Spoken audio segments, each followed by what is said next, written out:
Halo, selamat pagi ya teman-teman. Selamat datang di kelas Bahasa Indonesia. Hari ini kita akan mengenal tentang cerita rakyat. Apa kalian siap teman-teman? Oke. Apa kalian tahu apa itu cerita rakyat?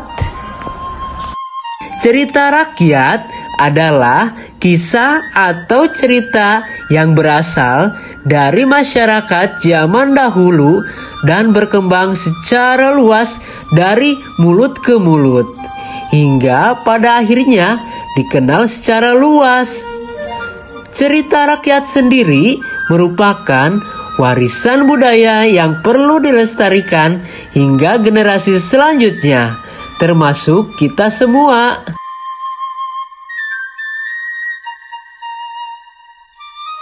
Dan tahukah kalian, cerita rakyat juga memiliki berbagai macam jenis cerita. Ada cerita rakyat tentang hewan-hewan yang bisa berbicara dan melakukan hal-hal cerdik. Misalnya tentang cerita kura-kura yang sombong ini. Dia bisa berbicara dengan bebek dan tupai. Lalu ada juga cerita rakyat tentang pahlawan-pahlawan yang sangat berani. Mereka bisa menjadi penyelamat dalam masalah dan mengajarkan kita tentang keberanian. Seperti Mahabharata dan Ramayana.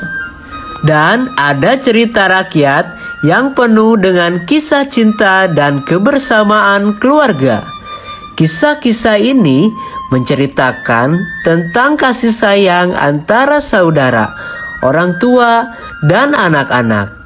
Seperti cerita Putri Cinderella dan Bawang Merah, Bawang Putih.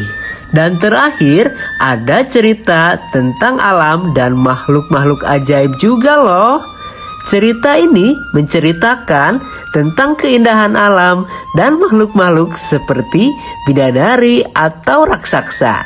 Seperti cerita rakyat asal-usul Danau Cikaputrian yang merubah putri menjadi ular. Melalui cerita rakyat, kita bisa belajar banyak hal baik dan mengenal nilai-nilai yang baik untuk kita ikuti. Jadi, setiap kali kita mendengar cerita rakyat, ingatlah bahwa itu adalah kisah yang istimewa dan membawa banyak pelajaran baik untuk kita ikuti. Oke teman-teman, sekarang saatnya aktivitas yang menyenangkan. Kalian akan menonton sebuah cerita rakyat yang berasal dari daerah Banten, yaitu cerita Danau Cikaputrian. Selamat menonton dan selamat bersenang-senang teman-teman. Sampai berjumpa minggu depan. Dadah.